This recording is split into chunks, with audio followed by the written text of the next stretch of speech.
لو أنزلنا هذا القرآن على جبل لرأيته خاشعا أنزلنا هذا القرآن على جبل لرأيته خاشعا أنزلنا هذا القرآن على جبل لرأيته خاشعا متصدعا من خشية وتلك الأمثال نضربها للناس لعلهم يتفكرون.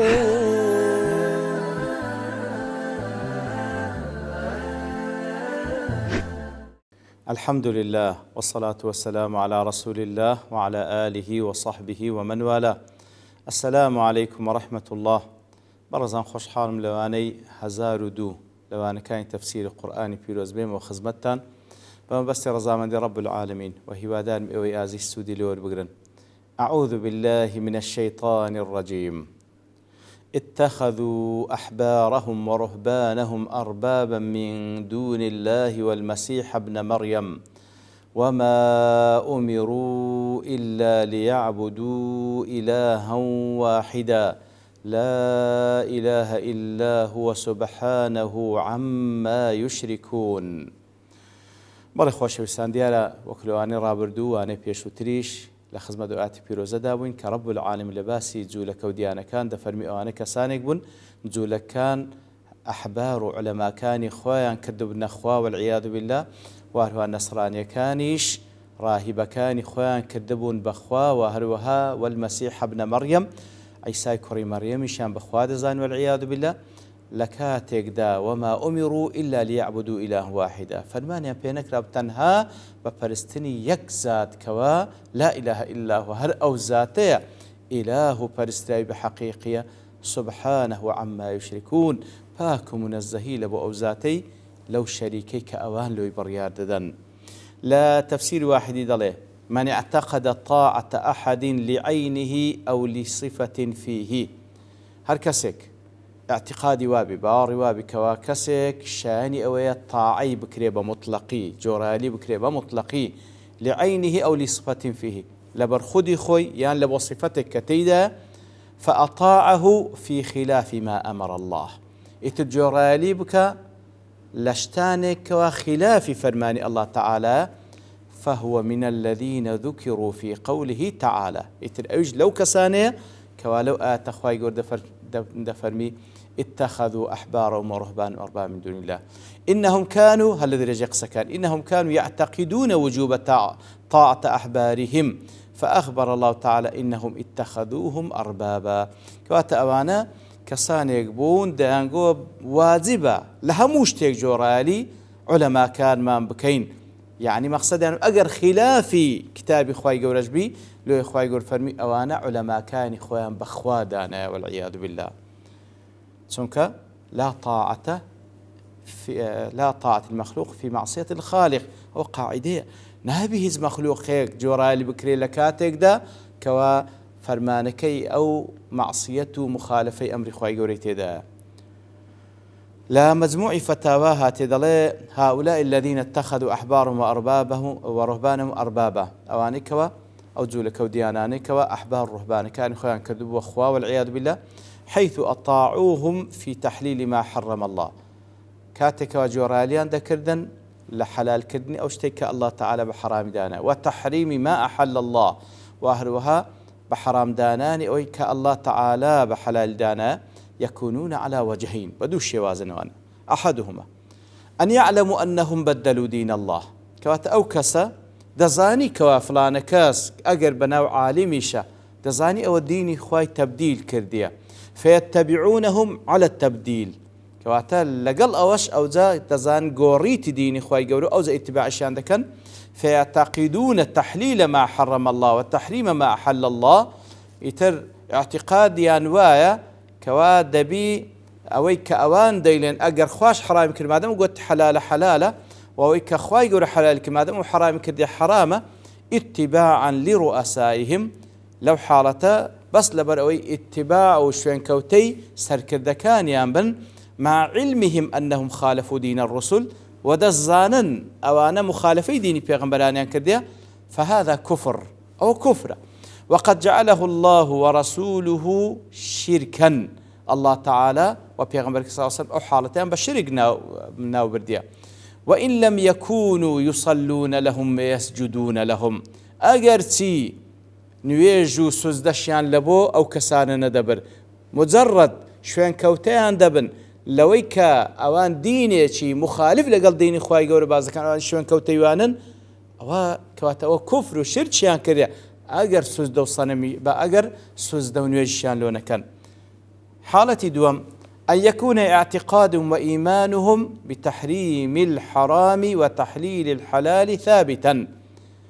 لحالة دوام أو أنا اعتقاد برباور إيماني أنواع بكوا أو اشتك أخواه حرام كردي حرام أو كوا أخواه حلال كردي حلال، لكنهم أطاعوهم في معصية الله، بلام إطاعيان دكن بمعصيات كواتدزان أو اشتي فلانك أزديكا معصيته، يعني أو اشتي فلانك أزديكا معصيته، بلان أقرنا اعتقاد وإيماني وحرام أويك أخواه حرامي كده حلال أويك أخواه حلالي كده، بلام أدلو جوراي لوان دكن كمخالفي فرماني خواي قولي دكن وكو معصيتك ديكن، كما يفعل المسلم ما يفعله من المعاصي التي يعتقد أنها معاصي.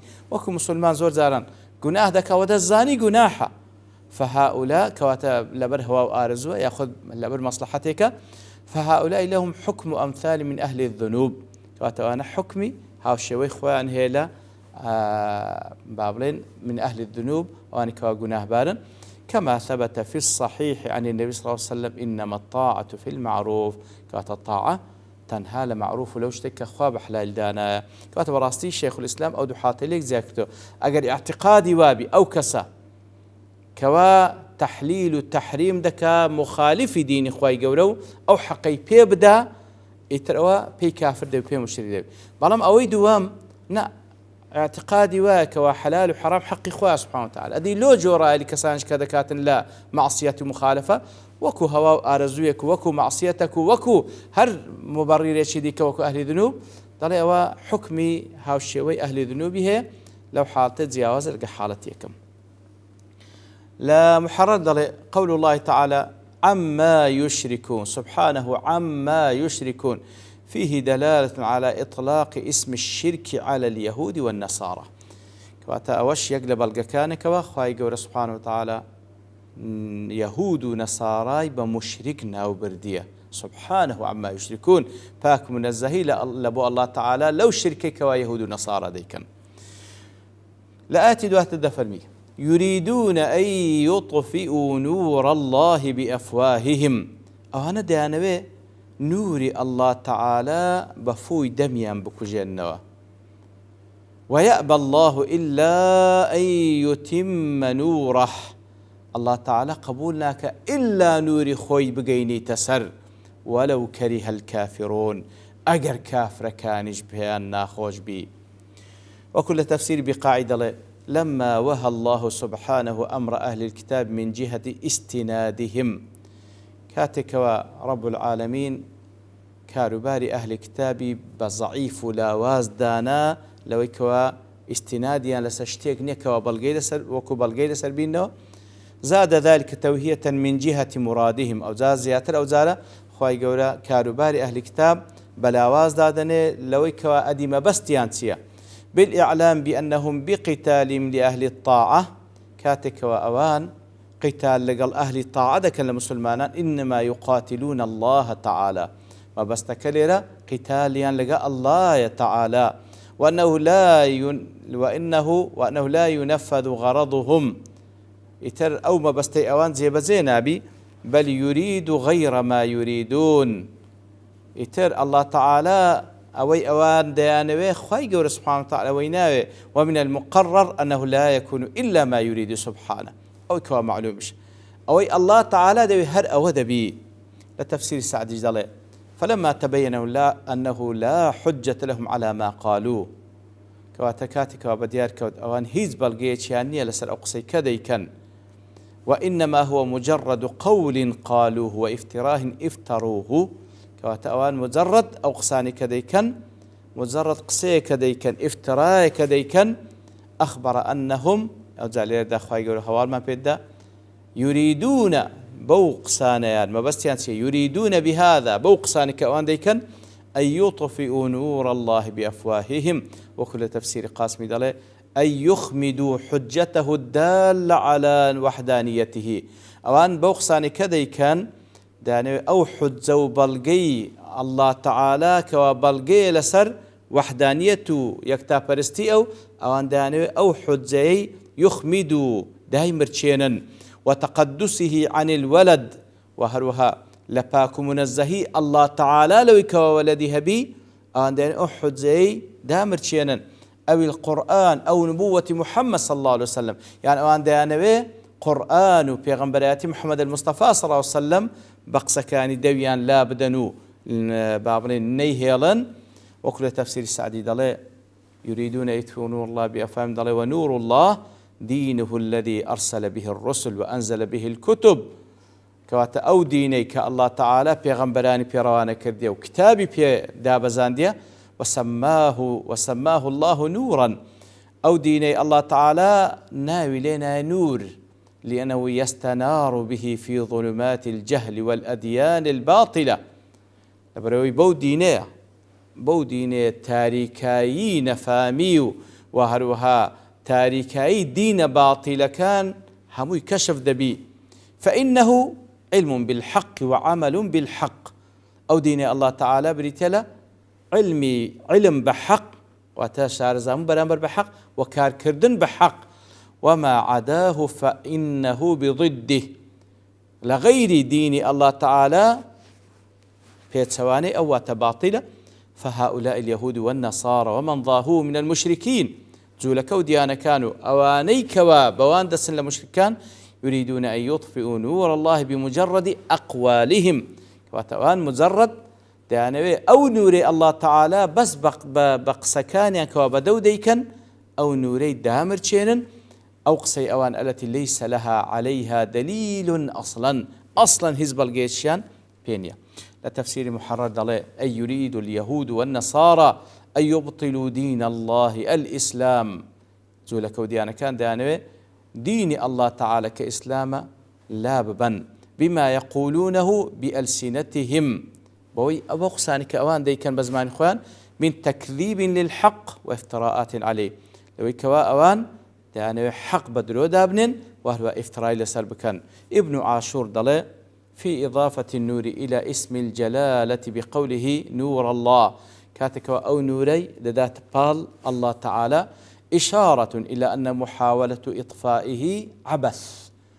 وإشارته أخ أو نوري تشي نوري الله كات أو محاولة بكات دايمر تشيني أو نوري لنا يباتني هيري أو عبثة وتشتيشي بآكامة اشتيشي بنتيجة وأن أصحاب تلك المحاولة لا يبلغون مرادهم بالتأكيد. أواني أو محاولة إذا كان ناقل نتيجة هذا فكان بيكن لو يدفن ويأبى الله إلا أن يتم نوره. وكل محرر ضليل ولا يرضى الله إلا أن يتم دينه ويظهره للناس. الله تعالى رازين إلا أو ديني تواودك إلا أو ديني بديار داخل بوها مخلشي. لا تفسير سعد ضليل لأنه النور الباهر أو نور نورك كوادد روشيته الذي لا يمكن لجميع الخلق لو اجتمعوا على إطفاء أن يطفئوه. أجر همو خلق لسر أو كوبنو بيانو نوري الله تعالى كدين كيتي بكو جنوا نهاتوان بيكو جنوا والذي أنزله جميع نواصي العباد بيده. أو ذاتي كداي بزاندية نيوتسواني همو بندكان لبردستي أوا وقد تكفل بحفظه من كل من يريده بسوء. لو الله تعالى كفالتي ويكذكوا دي باريزي لهمو أو كساني كوا ما بس عن خرافة لو يدفرمي ولو كره الكافرون. لتفسير سعدي ضلي ولو كره الكافر أجر كافر كان شبيان ناخوش بي خواي قور سبحانه وتعالى أو نوريخو هردقيني وسعوا ما أمكنهم في رده وإبطاله هرتسنده والبدن رد بكنوا أو نوري نيهيلا فإن سعيهم لا يضر الحق شيئا. بالتأكيد هولداني أوان بهيج ويك زرار بحق ناقيني. وكل تفسير محرر ضلي ولو كره الكفار إتمام دين الله فإنه سيتمه لا محالة. أجر كافر كانيش پێیان ناخۆش بدینی الله تعالى بگاتە نەتیجە و ئەنجام و تەواوی بکە لا محالە هیچ مەزاتێنێ الله تعالى هەر تەواوی دەکا. ئیتر دیارە لەسەر ئەو ئاتەش عولەما ئەقوالی زۆریان فەرمووە بەڵام لەبەر تەوابوونی کات دەوەستین بە پشتوانی الله تعالى لەوانەی داهاتوو دێینەوە خزمەت تەفسیری ئەو ئاتە. وصلى الله وسلم على نبينا محمد وعلى آله وصحبه أجمعين وآخر دعوانا الحمد لله رب العالمين. لو أنزلنا هذا القرآن على جبل لرأيته خاشعا أنزلنا هذا القرآن على جبل لرأيته خاشعا أنزلنا هذا القرآن على جبل لرأيته خاشعا متصدعا من خشية وتلك الأمثال نضربها للناس لعلهم يتفكرون.